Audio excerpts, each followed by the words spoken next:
Terima kasih Tuhan buat siang yang indah yang Kau berikan kepada kami. Saat ini kami percaya Engkau kuatkan kami lagi dengan firman-Mu. Bahkan kami percaya firman yang kami dengar akan memberkati kami semua, mengubah mental kami dan menjadikan kami orang-orang yang kuat di dalam Tuhan. Walaupun menghadapi segala kesulitan yang kami tahu, tangan Tuhan selalu terbuka buat kami. Yang penting, yang paling perlu kami harus cinta kepadamu sampai selama-lamanya. Sekarang dengan hati yang penuh syukur, kami terima kebenaran firman-Mu di dalam nama Tuhan Yesus Kristus. Haleluya, amin. Kita tepuk tangan sekali lagi.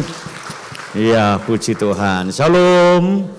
Bapak Ibu yang dikasih Tuhan, walaupun bapaknya cuma beberapa, saudara ya, ada banyak ibunya hari ini, saudara ya. Nah, saya percaya semua kita diberkati Tuhan. Yang percaya katakan amin. Yang percaya katakan amin.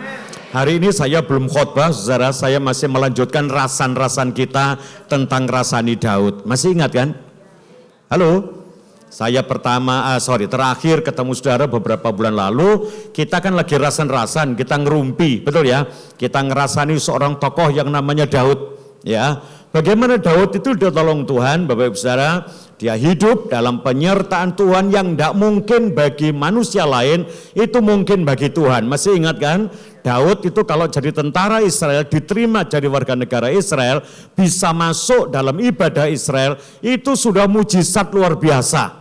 Masih ingat kita rasani dia ya. Siapakah Daud? Daud adalah anaknya Isai. Ya, bapaknya Isai namanya Obed. Ya, bapaknya Obed berarti kongconya Daud namanya Boas.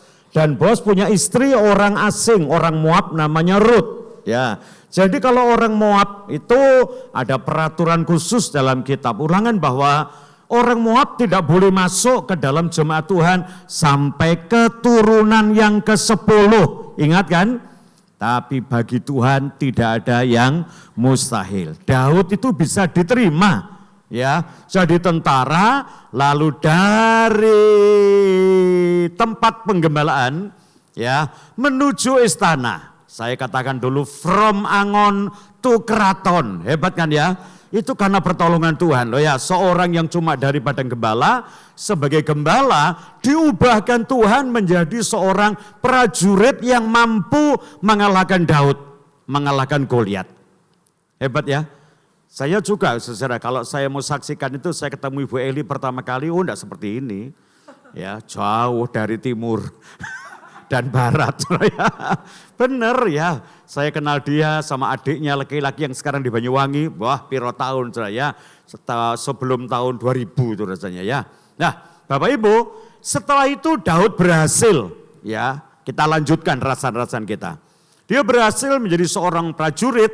Bahkan Raja Saul mempercaya dirikan dia menjadi seorang kepala prajurit. Dan dia sempat juga bukan hanya menjadi seorang pembawa senjata, seorang ajudan sekarang, tapi dia menjadi menantu raja. Karena walaupun dia pernah dibohongi oleh Saul, harusnya waktu dia menang dengan Goliat, dia mesti menikah dengan anaknya Saul yang besar, namanya Merab. Tapi Merab dikawinkan dengan orang lain, dan Tuhan masih juga punya cara. Daud menikah dengan anaknya Saul yang kecil, yang namanya Mikal. Ya. Orang itu kalau mau berhasil, mau dibatalkan oleh siapapun juga tidak akan mungkin bisa. Ya, 1000 tangan boleh menekan kita ke bawah, kita perlu 1 tangan aja mengangkat ke atas, pasti kita sampai di atas. Yang setuju katakan amin. Daud sukses. Dia menjadi orang yang hebat, menjadi menantu raja, dia tinggal di istana, wah pokoknya luar biasa. Tapi saya katakan kepada Anda, musim hidup itu selalu silih berganti. Ya, satu kali Daud menjadi seorang menantu raja, dia adalah orang yang dipercaya, dia menjadi ajudan, dia menjadi pembawa senjata raja, bahkan dia menjadi panglima tertinggi dari semua tentara. Waktu dia pulang perang melawan orang Filistin yang berikutnya, waktu dia masuk kota Gibea, ibu kota Israel pada zaman Saul, itu ada emak-emak itu loh, wanita-wanita itu tidak tahu latihannya kapan. Ya, moro-moro mendadak ambil rebana nyanyi. Apakah salah mak-mak nyanyi itu? Ya tidak salah kan ya, pada waktu menyanyi salah satu liriknya itu berkata begini, Saul mengalahkan beribu-ribu, Daud mengalahkan, wah yang keras, 1, 2, 3. Saul mengalahkan, terus Daud mengalahkan, waduh gara-gara perkara ini Saul jadi sakit hati, jadi kegi kepada mantunya. Beberapa kali mau dilempar dengan lembing. Ya, dia mungkin tidak stres pada waktu itu, hatinya tenang, nyaman, tidak dirasuk setan. Dia berkata begini, suruh Daud main musik di depan saya seperti pada biasanya. Kalau tidak stres itu ya, Dakar tahu. Kalau waktu stres dia dirasuk roh jahat, Daud main musik kan dia tenang. Waktu itu pada waktu Daud main musik, itu Saul sudah menyiapkan lembing di tangannya. Masa wong stres iso nyiapno lembing? Halo? Halo bro ya? Dan di tengah-tengah Daud main musik dilempar dia dengan lembing, lopot. Saya bisa lihat mungkin waktu Daud itu main musiknya itu dengan segenap hati. Kalau kuncinya ke depan mungkin dia rada maju, kalau mundur ya mundur. Kok ya pas maju, jayes di belakangnya, luput. Beberapa waktu lagi dilempar lagi kena depannya, mungkin pas dia begini, luput. Lama-lama Daud ini menjadi orang yang susah dalam istana, tidak disenangi mertua. Ada bapak ibu yang tidak disenangi mertua? Halo? Halo? Biasa ya? Oh namanya mertua. Tapi ya kita tidak bisa lihat apa-apa. Daud berkata gini, walaupun dia dibenci oleh mertua, namanya mertua. Ya mertua itu bahasa Jawa ini moro tuwo. Apa artinya? Ya moro-moro wis tuwo ini saya. Ya tidak tahu ceritanya ya apa, ya tidak ngerti. Pokoknya orang kalau sudah dimusuhi mertua itu paling susah. Mau dilawan dosa, gak dilawan cari perkara. Halo betul ya? Halo betul ya, tapi jangan didoakan mertua kita cepat meninggal loh. Nggak usah didoakan ya. Meneng ojar nongko suwe mati dewi itu ya betul ya saya. Pong namanya mertua ya. Jadi kita nggak boleh melawan loh Bapak Ibu Saudara ya. Mertua itu mesti kita hormati lah. Kenapa? Ya sampai kita itu nggak tahu sifatnya. Karepe ki opo ya nggak ngerti ya. Lalu untunglah di tengah-tengah kesulitan yang besar itu Daud itu kok ya punya kakak ipar. Kokonya istrinya Daud, ya namanya Yonatan, dia ngomong begini, Nyu siapa? Ya Nyu Daud ya. Iki lembok terus-terus no mate kon Nyu. Ya. Rasan-rasan itu boleh dengan bahasa apapun loh saudara. Ya lek khotbah kan ditoto ya. Wong ini rasan-rasan kok. Halo. Gini semare Nyu, lu pergi ya wis. Cek saknone aku ndelok kene iki ya. Lah iya, Daud berkata, "Lah iya kok salah gue ini apa?" Kok moro-moro diginiin no? Lah ya aku ini tak selidiki ya ndak ketemu. Terus ya apa? Bayang no ya kok ya. Aku ini orang desa ya ndak ketemu tadi mantune papa lu. Papamu sing manggil gua. Lah ndak dipanggil masa aku dateng. Moro-moro ditawani anake. Padahal aku ya enggak lamar ya gak njaluk. Lain mbek pengerja-pengerja sekarang ini mau jadi mantune pendeta. Sebenisuk nyanyi mbek ngepel nyanyi. Pengerja itu sekarang kepengen jadi mantune pendeta loh. Ya betul. Apalagi pendetanya ada punya anak laki-laki gitu ya, anak perempuan kabeh, pengerja kabeh kepingin jadi mantune. Karo ngepel nyanyi, ya Bapak, aku ingin anakmu gitu kan ya. Banyak loh yang gitu ya. Ya, aku ingin anakmu gitu ya. Terus akhirnya jadi menantunya pendeta itu ya. Ini Daud berkata, aku ya ndak ngelamar, aku ya ndak minta. Lu karepe apa? Lu punya papa ini. Wis tah nyo, wis sorry, wis maaf nolah papa itu jenenge wong tuwek. Lu yo gak tuwek-tuwek. Ini urusane nyawa. Makane aku ngomong, marahnya papa mbek lu itu sudah melebihi batas. Kalau lu ndak lari, mati. Besok aku kasih satu tanda. Aku tak selidiki papaku. Kalau tandanya kalau aku panahkan panah jauh lebih jauh. Kamu mesti pergi. Besok paginya dikasih tanda, memang panah pertama diambil oleh bujangnya, panah yang kedua lebih jauh, artinya Daud harus pergi. Bapak Ibu, Daud pergi seorang diri, tanpa senjata, tanpa roti, tanpa apa-apa. Dia pergi harus meninggalkan daerah Gibea, Karena Gibea adalah ibu kotanya orang suku Benyamin. Kenapa? Karena Saul memang dari suku Benyamin, ayahnya Saul namanya Kis. Ya, lalu Daud pergi, kemana dia pergi? Dia pergi ke kampung halamannya yang namanya daerah Bethlehem. Atau daerah itu didiami oleh sukunya Daud, namanya suku Yehuda. Nah, pada waktu sampailah dia ke perbatasan antara Benyamin dan Yehuda, itu ada kota kecil namanya Nob. Apa Bapak Ibu? Halo, kota apa namanya? Nob. Nob itu di mana? Nob itu sekarang kira-kira 2,5 kilo dari Yerusalem arah timur laut. Jadi kalau jalan yang paling enak dari Yerusalem turun ke lembah Kidron, lalu naik ke Bukit Zaitun, ada gereja sekarang namanya Paternoster, lalu belok ke kiri ada rumah sakit. Ya, rumah sakit Yerusalem Timur, terus ke utara ada kota Nob, sekarang jadi kampung Arab. Ya, yang mendiami orang-orang Arab. Sekarang kota Nob itu dipakai bahasa Arab, bahasanya namanya Sawiyah. Ya, Sawiyah. Ya, ibu orang Kediri ya? Oh, Gunung Kawi. Tahu arti Sawiyah? Apa Sawiyah itu? Sawiyah, siapa tahu? Halo, ibu orang mana? Ya, ibu orang mana kok tahu? Madiun, ya. Sawiyah itu artinya apa? Anaknya Cecek, ya betul ya. Anaknya Cecek itu bahasa Jawa namanya Sawiyah, ya. Nah, di Sawiyah ini Bapak Ibu Saudara, di Sawiyah, di satu kota namanya Nob, ada seorang imam yang memimpin sebuah rumah ibadah, rumah sembahyang untuk orang Benyamin. Orang yang namanya imam yang memimpinnya itu namanya Ahimelek. Ya, Ahimelek. Ahimelek itu anaknya Ahitub. Ahitub itu anaknya Pinehas. Pinehas itu anaknya Imam Eli. Ya, bukan Eli Kurniawati loh ya. Eli yang pernah membesarkan Samuel itu loh saudara ya. Imam Eli. Jadi Imam Eli punya anak dua namanya Hofni dan Pinehas. Pinehas punya anak namanya Ahitub. Ahitub punya anak Ahimelek. Lalu Ahimelek nanti punya anak namanya Abiatar. Ya, dia masuk ke situ si Daud seorang diri tanpa ada senjata, tanpa ada roti, tidak ada bekal. Ini awal dari penderitaannya Daud, di mana Daud harus meninggalkan masa sukacita, masa bahagia, masa kelimpahan, zona nyaman, menuju kepada zona yang tidak nyaman, tapi namanya zona proses. Wah, kalau ngomong proses, hari ini tidak ada contoh yang lebih hebat daripada gembala kita. Ya. Pokoknya ngomong proses gitu, waduh. Ya, benar. Mungkin Ibu Eli itu pernah berdoa di tengah-tengah proses yang hebat.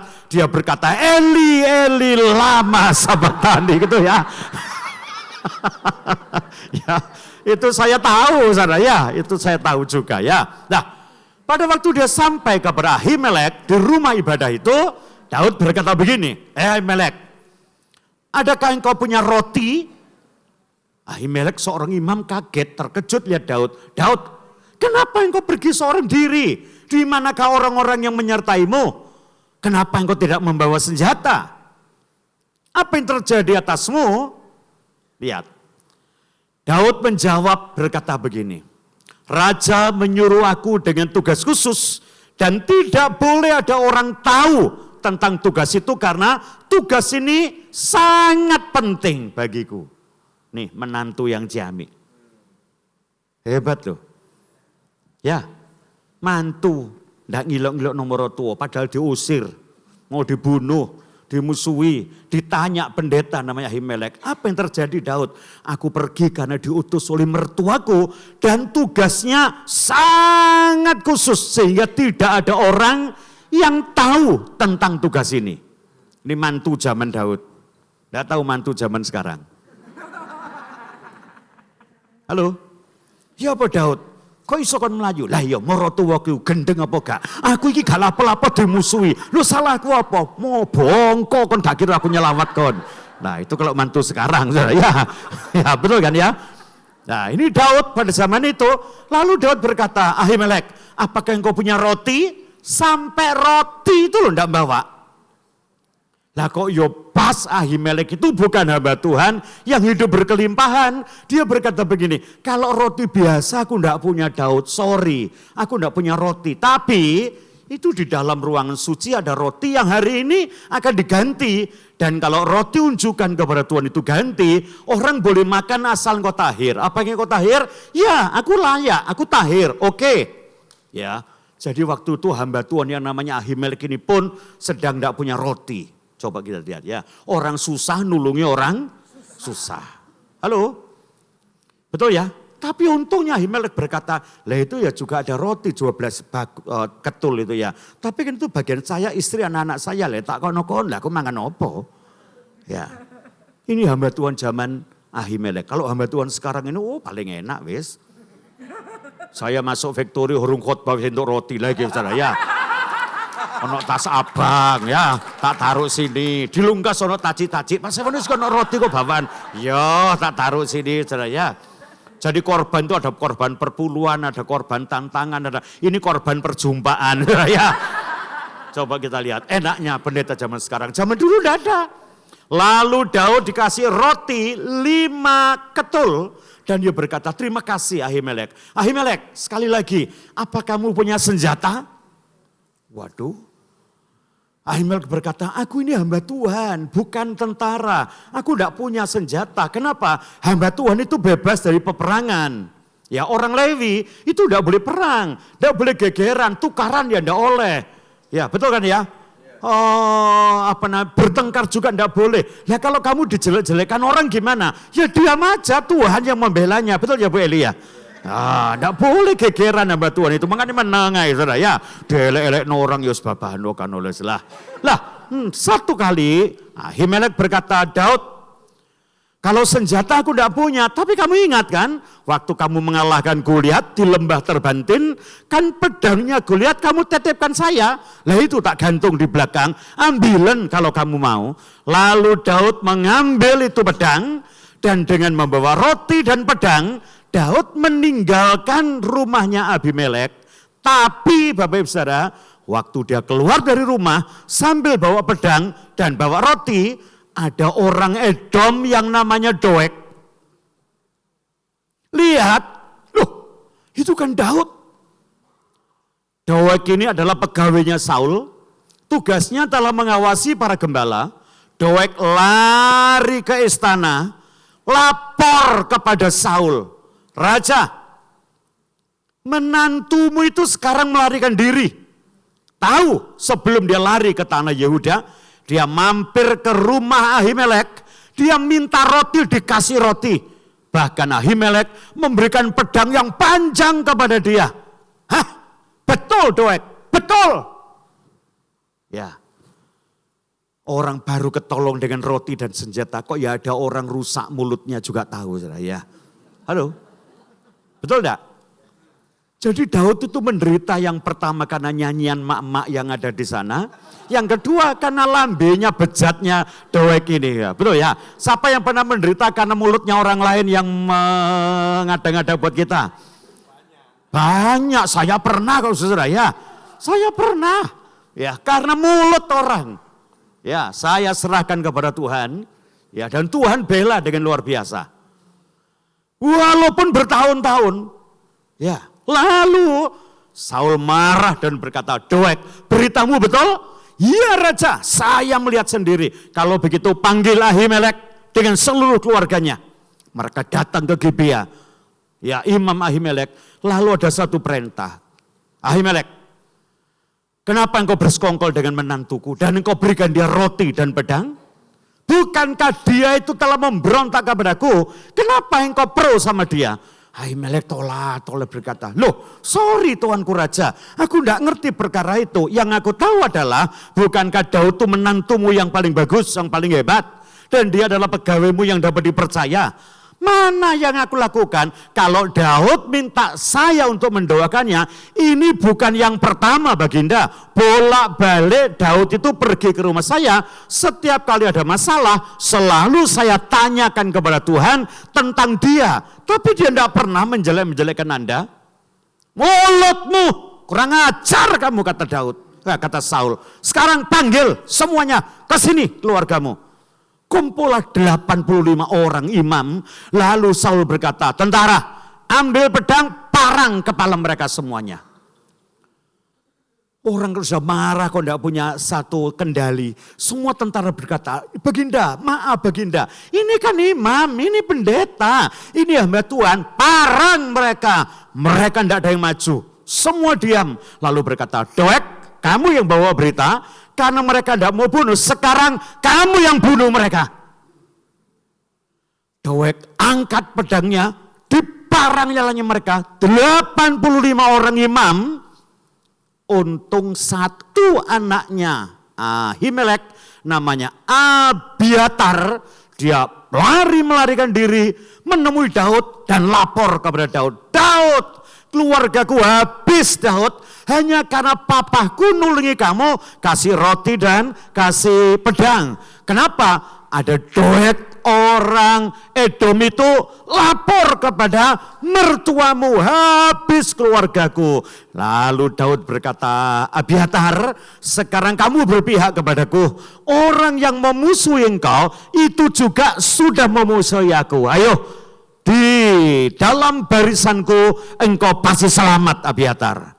Saking keginya Daud, dia tulis satu Mazmur. Coba kita lihat Mazmur 52. Ayat 1, perhatikan. Bapak Ibu tidak usah baca sudah. Daripada ruwet, mbak kocomoto, mbak HP dan sebagainya. Lihat saya saja ya, biar Fran yang baca ya. Ini adik saya yang setia, di mana saya khotbah ketemu dia pasti yang baca. Ya, tidak ada orang Surabaya pernah nyambangi pelayanan saya kecuali dia. Sampai nginep-nginep loh di rumah saya saudara ya. Ya, yuk Mazmur 52 ayat 1 mulai, silakan. Perikopnya hukuman terhadap orang fasik. Ya. Untuk pemimpin biduan, nyanyian pengajaran Daud. Dia bikin nyanyian ditujukan kepada penyanyi-penyanyi di Israel untuk diajarkan oleh pemimpin biduan supaya menjadi nyanyian pengajaran. Terus. Ketika Doeg, orang Edom itu datang memberitahukan kepada Saul. Ketika Doeg datang kepada Saul. Bahwa Daud telah sampai di rumah Ahimelek. Ya. Mengapa engkau memegahkan diri dengan kejahatan? Hai pahlawan. Doeg, seharusnya engkau menjadi pahlawan. Seharusnya engkau menjadi orang berguna. Seharusnya engkau dihargai. Kenapa engkau menjadi orang yang memegahkan diri dalam kejahatan? Kejahatan apanya? Terus. Terhadap orang yang dikasihi Allah sepanjang hari. Terus. Engkau merancangkan penghancuran. Rencanamu jahat untuk menghancurkan orang. Generasi imam-imam sudah kau bunuh gara-gara dirimu. Lanjut. Lidahmu seperti pisau cukur yang diasah. Cangkemmu iki kaya lading sing mateni orang. Waduh. Ini bahasa apik loh saudara ya. You know is cangkemmu. Lambemu iki bikin orang mati karena jahatnya. Terus. Hai engkau penipu. Engkau mencintai yang jahat. Doeg.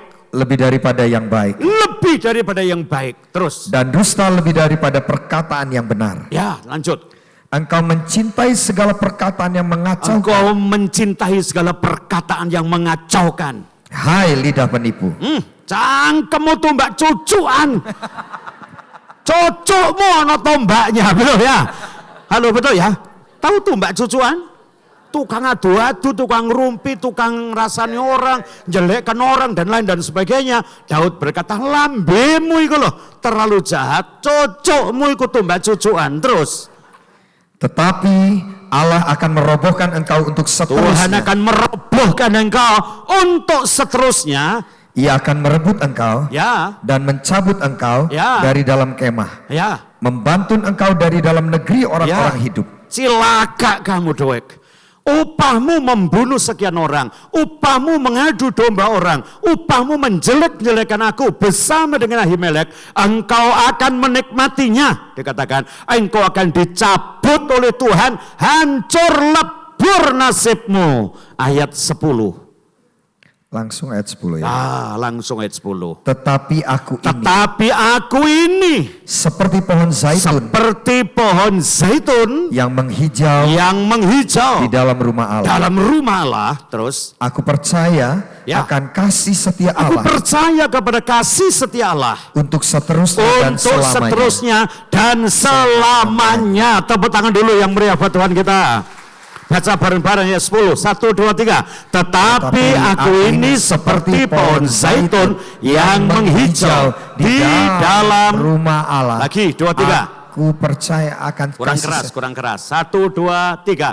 Tetapi aku ini seperti pohon zaitun yang menghijau di dalam rumah Allah. Cukup, kurang keras, lebih mantap. 1, 2, 3. Tetapi aku ini seperti pohon zaitun yang menghijau di dalam rumah Allah. Cukup, pakai tangan bareng-bareng 2, 3. Tetapi aku ini seperti pohon zaitun yang menghijau di dalam rumah Allah. Lagi, yang keras, mantap. 2, 3. Tetapi aku ini seperti pohon zaitun yang menghijau di dalam rumah Allah. Kasih tahu sebelah, 2, 3. Tetapi seperti pohon zaitun yang menghijau di mana? Di rumah Allah. Amin. Kalau bahasa Jawanya begini. Nanging aku iki bakal ana ing pedalemane Gusti Allah kaya wit zaitun. Bahasa Jawane zaitun. Ya, kang rembuyung, seger, ijo, royo-royo, sih kadarmane Allah kang tak ndelake ana ing salawase. Dengar bahasa yang lain berkata, 自我就像圣殿中的金橄榄树。 Ya, 金橄榄树，我永远一口生的挚爱。Yuk, terjemahkan satu-satu. 所以我 tentang saya, ya, mengenai aku, tetapi aku, 所以我 ketahuilah tentang diriku. 就像 seperti sentian Tuhan tunjuk, Zong menanam, Te yang punya, Jing, apa Jing? Muda. Jing itu muda. Makanya orang kalau namanya Jing tidak pernah tua. Ada namanya Jing. Nah, coba kita lihat. Jing itu artinya muda, terubus, menghijau. Kanlan itu apa? Zaitun itu ya kanlan. Zaitun itu bahasa Jawanya zaitun, bahasa Arab zaitun, bahasa Ibrani sayyid, bahasa Yunani elaia. Jadi ela itu sama dengan zaitun. Kok kata wedok kabeh ya? Tun, ela. Ya. Bahasa Inggrisnya olive juga perempuan loh ya. Olive, jing ya. Kanlan, jing kanlan su itu apa? Pohon. Ya, jadi jing kanlan su pohon zaitun yang muda. Ya, dia berkata wo yong punya, yong yuan selamanya, yuan jauh, seterusnya. Ikau apa? Bersandar, berharap. Ikau. Ya. Ikau kepada siapa? Ikau sentak. Ceai, sen itu Tuhan. Ceai itu cinta, ceai itu kasih setia. Ya. Daud berkata, walaupun sekarang ini aku dianiaya, dimusuhi mertua, diusir oleh kalayak rame, dimusuhi oleh orang yang mulutnya rusak, namanya Doeg. Tidak ada apa-apa, makanan tidak ada, senjata tidak punya. Aku yakin kalau aku berharap kepada Tuhan, wo ikau sentecai, halo, pasti aku akan jadi pohon zaitun yang menghijau. Yang setuju katakan, yang percaya katakan. Tidak salah Victory ini pakai lambang pohon zaitun. Zaitun itu tidak pernah tidak hijau. Tidak pernah zaitun itu daunnya layu. Zaitun itu selalu hijau. Makanya gambar ini ada sing garing, gogrok, kan tidak ada. Ya, semua hijau. Halo? Betul ya? Saya tadi situ ambek nyanyi, ambek mentelengi wit ini saudara. Ya. Tidak ada satu pun jatuh daunnya. Semuanya hijau. Hijaunya segar. Luar biasa. Ini namanya jingkan lansu. Amin. Anda tidak usah tanya. Tanya apa? Sakjane Pak Sanusi indiren apa cungkuran. Gak penting itu saudara ya. Wes itu tidak penting saudara.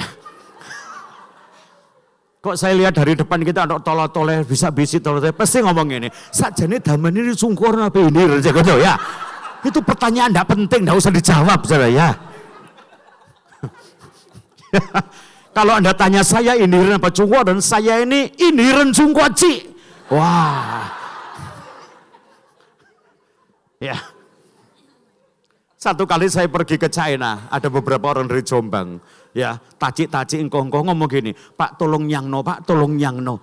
Nyangno apa? Tawarno itu, tawarno. Ya, aku ngomong, ya, tahu sojena, ikut tahu sojena. Dia ngomong, sansoa, ya, 35, nyangno Pak nyangno. Nyangno dewe cik. Terus dia ngomong apa? Tolong tambah nyangno. Aku tanya, sing Cina iki kono Pak, aku sisi aja deh ya. Nah, coba kita lihat. Pohon zaitun ini pohon yang namanya banyak tadi itu, basa Jawa ini zaitun. Ya, itu pohon yang rindang, pohon yang hebat, pohon yang tidak pernah layu, pohon yang kuat. Atau elaya. Ya, atau olive. Makanya ada orang kalau namanya Ela, itu ya zaitun. Si Olivia, itu ya zaitun. Itu karena bahasa Inggris cuma olive, ya. Tapi bahasa Jawa ini tonton, gitu ya, bodoh ya. Zaitun, ya. Baton, gitu ya. Sama dengan ci olive, gitu ya. Ci olive, ci jingkan lansu, ya. Itu pohon, ya bodoh, mbak Yutun, ya, gitu ya. Lah, istimewanya zaitun, kenapa Daud berkata, tetapi aku seperti pohon zaitun yang menghijau. Ya, ini bukan tentang pohonnya yang saya khotbahkan. Alkitab Bahasa Mandarin berkata, "Ciwo tentang aku." Sorry, saya hari ini tidak bicara pohon, tidak bicara zaitun. Yang saya bicara adalah tentang aku. Yuk pakai tangan, 2, 3. Tentang, halo tentang aku. Aku seperti apa? Pohon zaitun yang menghijau.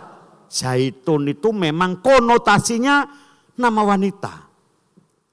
Olive, atun, ya, apa tadi itu? Ela, cincing, dan sebagainya. Lah pohon ini pohon yang paling kuat, saudara.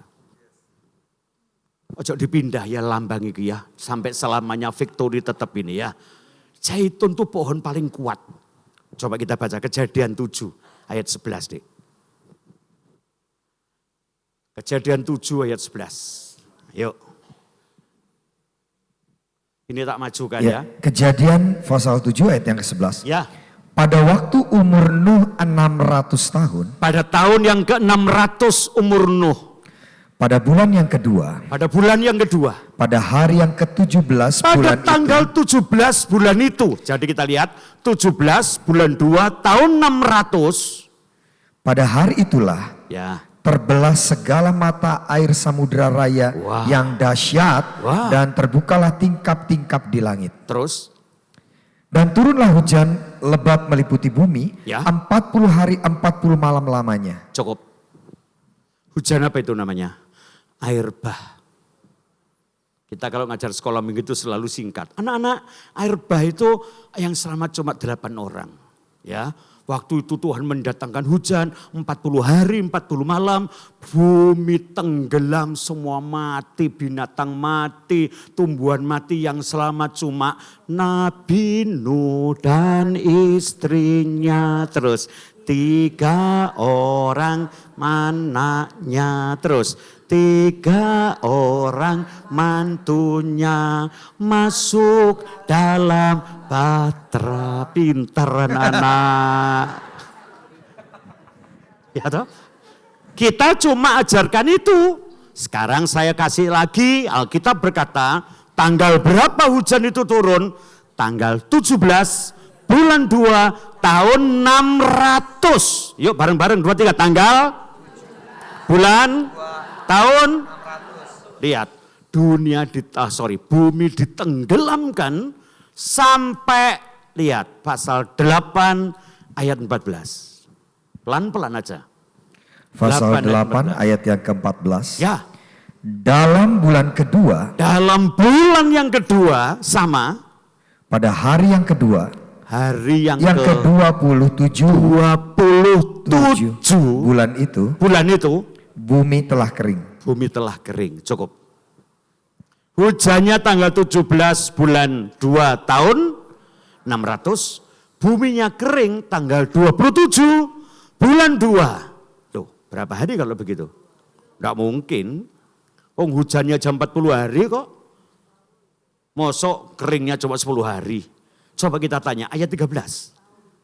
Ayat 13. Dalam tahun ke-600. Lah, 601.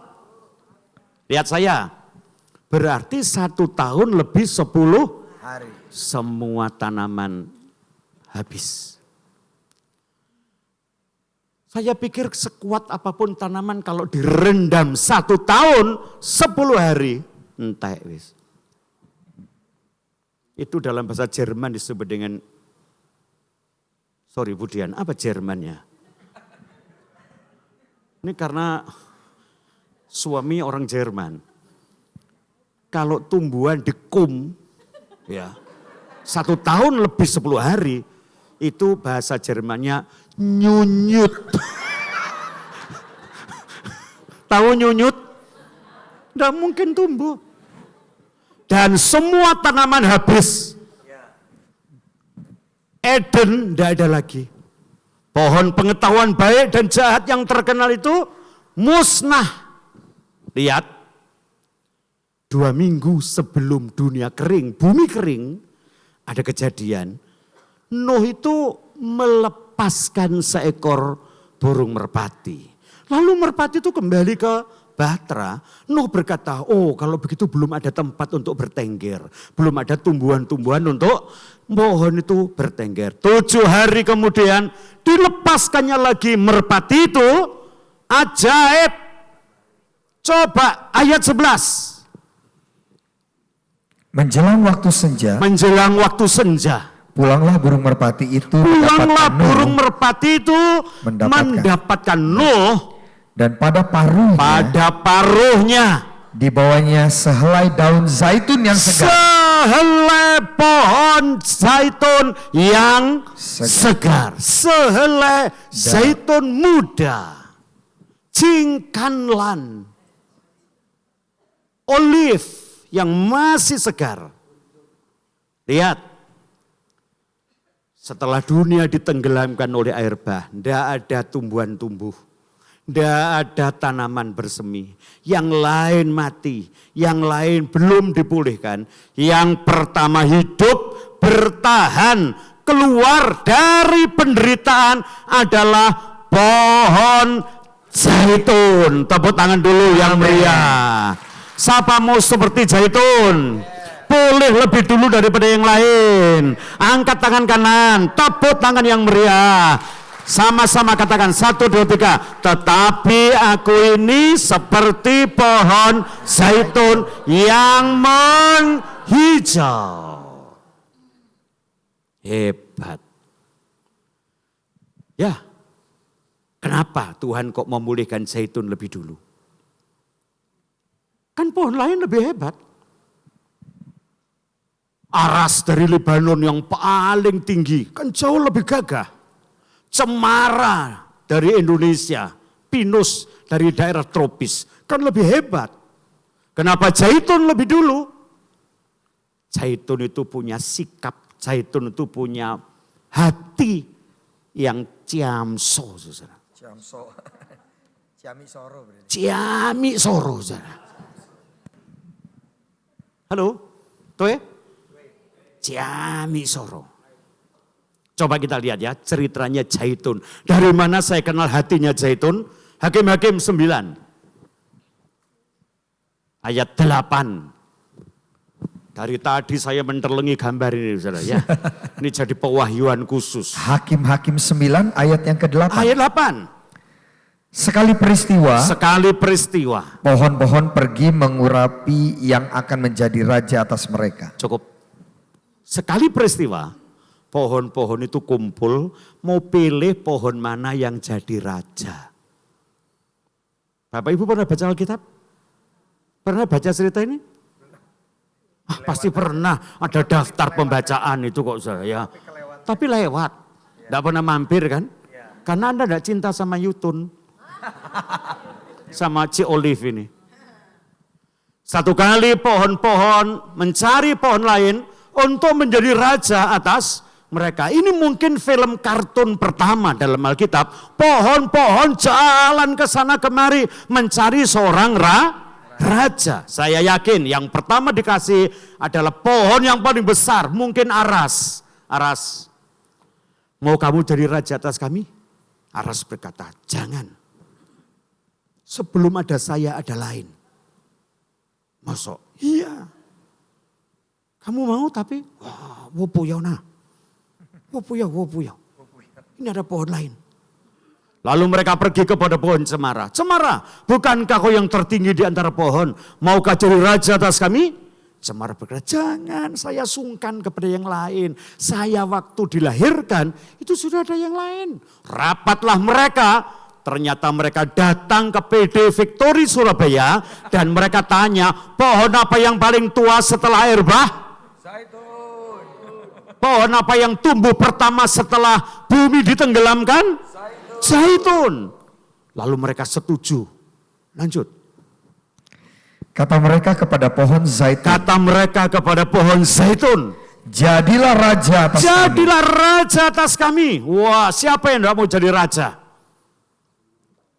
Betul? Orang mau jadi pemimpin, rebutan sekarang.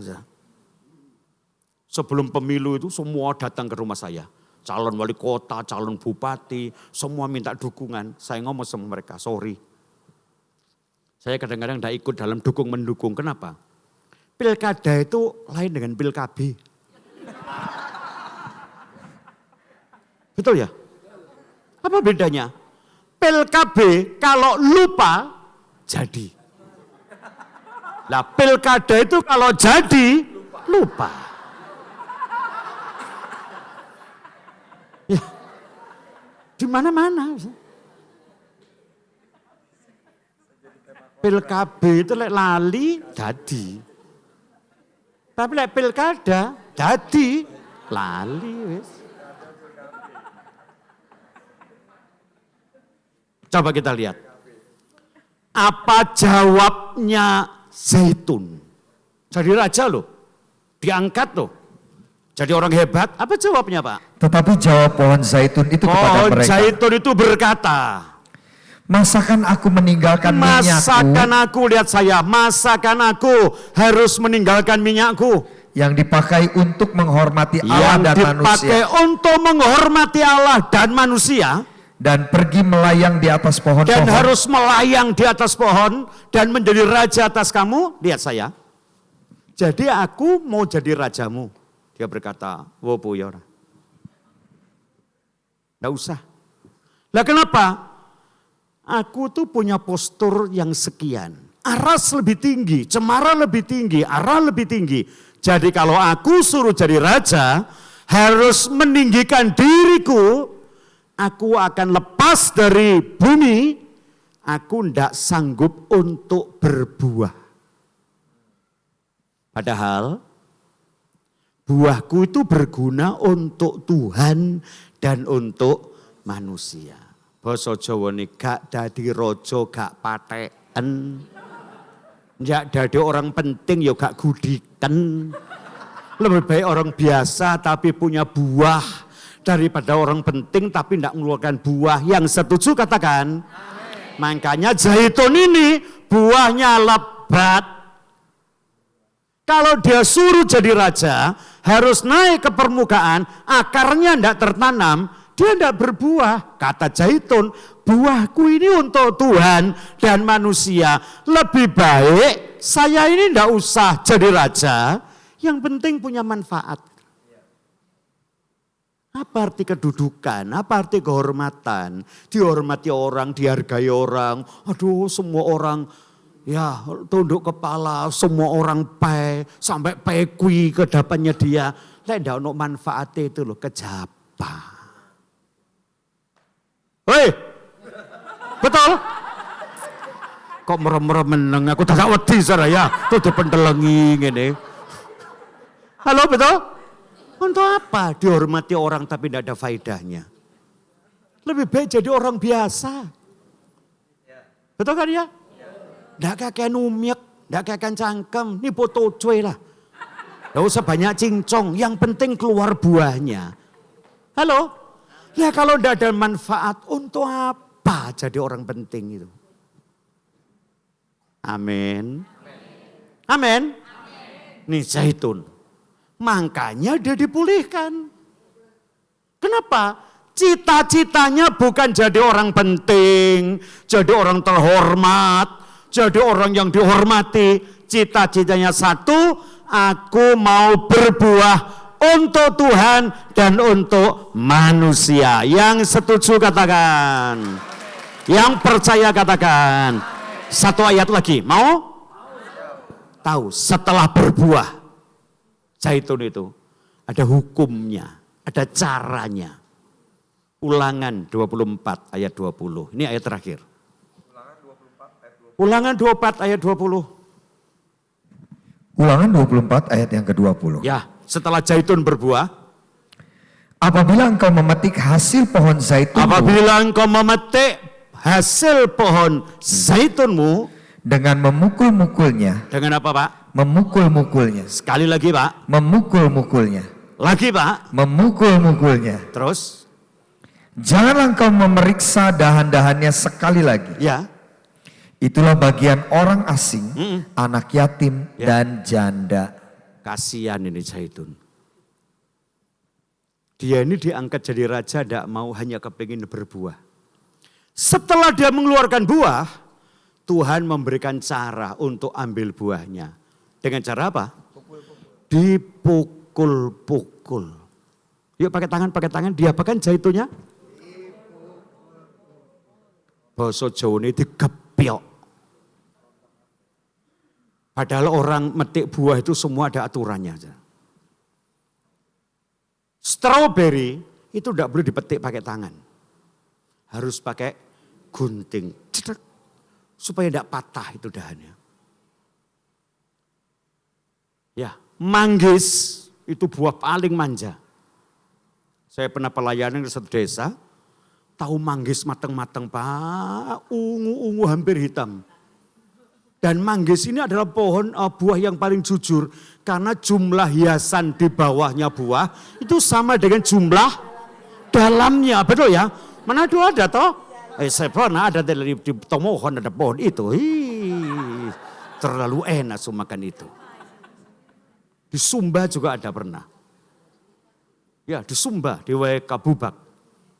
Saya pernah tahu, saya ngomong, Aci ini pohon apa sebenarnya? Manggis, tahu? Sama di Jawa juga manggis ini punya. Saya ngomong ini pohon paling jujur Aci. Kenapa Pak? Ini hiasan jumlah berapa? Sama dengan dalamnya buah. Saya lihat satu bambu panjang, saya ambil, pikir saya Bu Eli, saya mau ambil satu. Yang punya pohon, jangan Pak, jangan. Pak Silvanus kepingin kan? Iya nanti tunggu Pak, tunggu. Supaya ada orang panjat. Aduh Cik, saya cuma kepingin satu, enggak usah dipanjat. Nanti orang jatuh malah jadi perkara. Tidak, pohon manggis ini enggak boleh disenggrek. Apalagi dipukul. Itu mesti dipanjat, lalu diontir, diputar. Putarnya enggak boleh ke kanan, harus ke kiri. Astaga. Banyak peraturan. Kenapa? Kalau pohon itu sampai keluar getah, warnanya kuning, pasti rasanya pahit. Nah ibu-ibu tahu kan? Jadi pilih manggis itu jangan cuma yang besar, yang mana. Jangan ada getah. Kalau ada titik-titik kuning itu getahnya selalu pahit. Halo? Jangan dilempar. Kalau mangga masih bisa dilempar. Makanya kalau coba ngelempar manggis, engkau tidak akan dapat.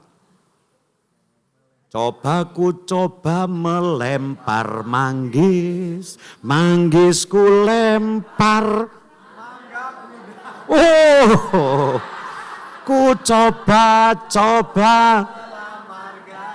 Duh, nah terus. Jandaku dapat. Ringis. Wong manggis kok dilempar, nggak boleh. Ya, coba lihat. Zaitun harus dipukul. Waduh. Tapi kenapa Tuhan izinkan zaitun harus dipukul? Lihat saya. Kalau zaitun berbuah, lalu dipukul, buahnya jatuh, dahannya patah. Sakit loh, patah itu, keluar getah itu. Tapi dari satu dahan yang patah, justru akan muncul dahan baru. Menghijau, semi, terubus. Dan bersama dengan dahan yang baru, keluarlah bunga, lalu keluar buah lagi, lebih lebat dari tahun yang sudah. Orang ambil lagi, alat diapakan lagi dia, pukul lagi. Betul? Tapi yang saya tahu, zaitun waktu dipukul, ditiru oleh semua pohon. Pohon mangga itu kalau dilempar pakai batu, dia tidak akan tundukkan dirinya itu sambil batu. Kurang ajar kan. Kan nyawat aku, masih aku kayak so nyawat. Baru wite melontoyung, jebuk waktu disuawat. Pernah tahu? Pernah tahu? Semua pohon ikut zaitun. Waktu kau dilempar dengan batu, berikan buah. Hebat. Saya pikir victory ini mesti lihat lambang ini terus, saudara. Waktu engkau dipukul, jangan balas dengan pukulan. Waktu engkau dipukul, balas dengan buah. Amin. Paulus berkata, bagiku hidup adalah berbuah. Kalau aku mati untung. Bagiku hidup adalah bekerja. Amin. Dan saya yakin zaitun itu kan semakin tua. Saya katakan umurnya zaitun secara penyelidikan bisa mencapai 8.000 tahun. Sekarang di Israel di sebelahnya gereja segala bangsa, Taman Getsemani sebelah kiri, masih ingat? Ada zaitun yang dipagari dengan besi, itu umurnya sudah 3.000 tahun lebih. Dia menjadi saksi waktu Yesus berdoa di sana. Siapa yang belum pernah ke Israel? Ikuti saya. Nanti akhir Juni, liburan anak-anak, saya akan ke sana. Bayar Pak, bayar. Saya enggak bayar ada. 3 aja syaratnya. 1, anggota tetap PD Victory. Yang kedua, sudah dibaptis dan lahir baru. Yang ketiga, kumpul di Yerusalem. Ya, ketemu saya di sana. Ini zaitun jadi luar biasa. Setelah itu bagaimana nasibnya zaitun? Kita akan ketemu di tempat yang sama. Waktu berikutnya kita lanjutkan rasan-rasan kita ya. Tuhan memberkati kita. Puji Tuhan. Yuk, saya serahkan kembali. Haleluya.